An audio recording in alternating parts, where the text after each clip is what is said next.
Welcome. In this video I'm going to be taking a look at this Ecosonique 30W portable solar panel. So this was provided to me by the distributor, but they're not compensating me for this video and they're not reviewing it before I post it. If you find this video helpful and you want to purchase one of these, I'll put a link to it in the description on Amazon, and if you use that link it helps me out a little bit and doesn't cost you anything extra. So this has a detached DC power hub, 22% energy conversion efficiency, monocrystalline solar cells, and IP67 waterproof rating. So let's get this open.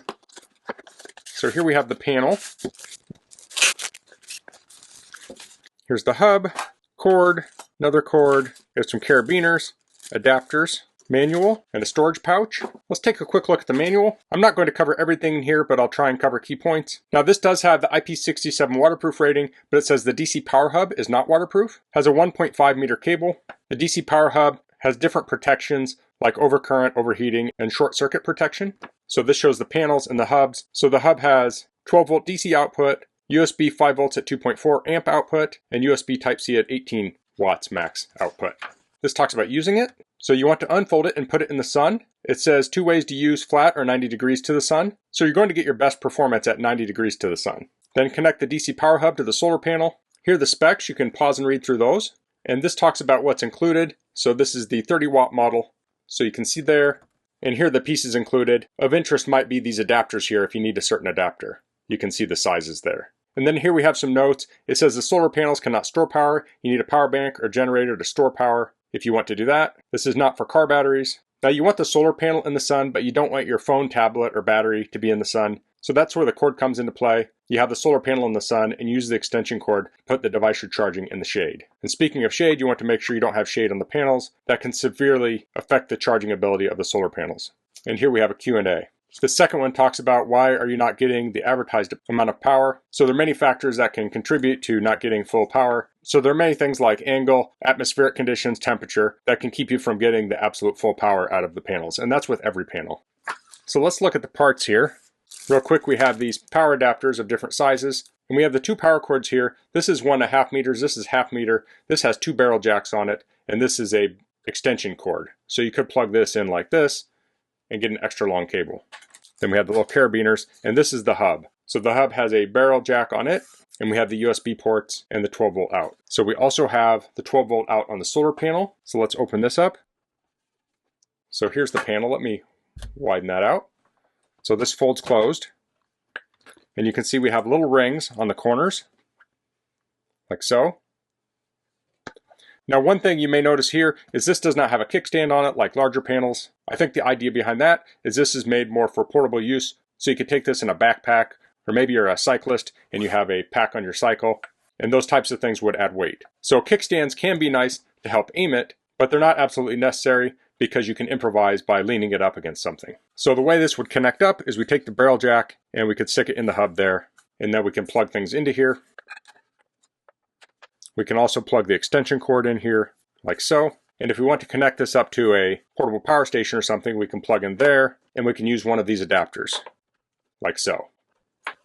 Let's see if I can get any power out of this in my studio here. I'm guessing if I can, it will be very low. So the light is on. Let me plug a phone charging cable in here. Now typically you need very, very bright light for solar panels to work, so I don't expect this is going to charge a phone, but we'll try it.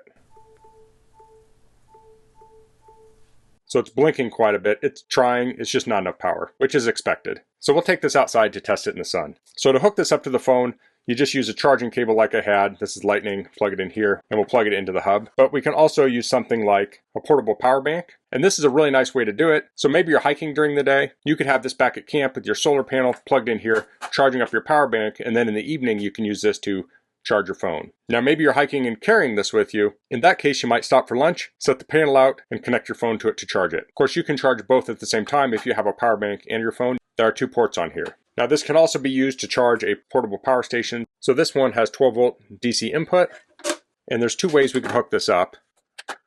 We can connect it directly into, well, that does not fit. Here we go. We'll use an adapter. We can plug that on here and plug it directly into the portable power station, or we can plug this into the hub and then use this other cable to connect into the portable power station. So there are quite a few ways to connect portable power stations to solar panels, and if these connectors don't connect to your system, chances are you can get an adapter. So let's head outside and test this out in the sun. Okay, so I'm out here in the sun. I'll get the solar panel set up. I have this trash can to prop it up against. This could just as easily be a log or a tree. I'm going to connect the extension cord to it. So for the most optimum charging, you want the solar panel 90 degrees to the sun. A good way to test that is to take a cylinder and put it up against the panel. I have this small paint can. You want to adjust the panel to minimize the shadow around the paint can.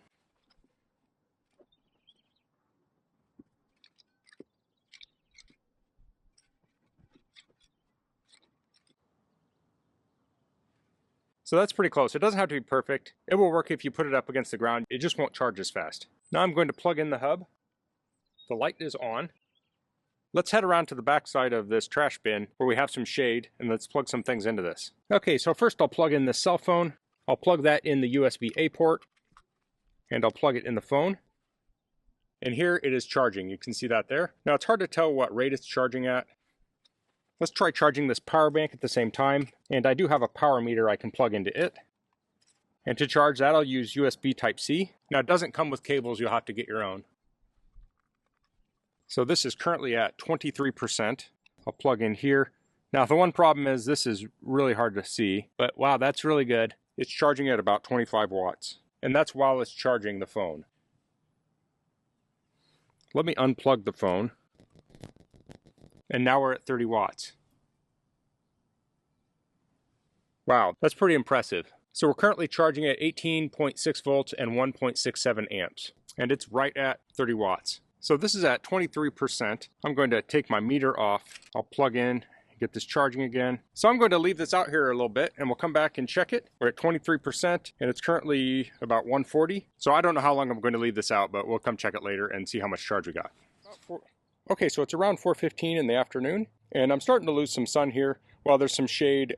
It's getting lower in the sky. Now I could reposition this and get a couple more hours of solar charging, but I thought it was a good time to follow up on my test. So if we look at the power bank here, we're at 59% charge, and this power bank is 92.5 watt hours. Now I got started later in the day charging this, and I'm kind of ending it early. So if I had a full day of charging, I think I could easily fill this thing up. So if I was going on a weekend camping trip, I would probably charge this to 100%, and then I would use the solar panel or the power bank to charge my phone. So like right now, I could plug my phone into the solar panel and charge both at the same time, but once the sun goes down, I could use the power bank to charge my phone at night. So I think a solar panel like this would be great for hikes, weekend camping, a day at the beach. You could put it in your emergency supplies in your vehicle. So if your car were to break down and your phone is not charged up, you could throw this out in the sun and get some charge on your phone. I really like how compact this folds up. Like so, we can unplug this here. And that would even probably fit in the spare tire well of my car. So the main thing to consider is when you're charging with this is to make sure you have full sunlight on it and try and get it at that 90-degree angle to the sun for the most optimum charging. So that's all I'm going to cover in this video. If you have any questions, please leave them in the comments. If you like this video, please click like. If you haven't subscribed to my channel, I'd appreciate it if you could do that. And thanks for watching. Until next time, goodbye.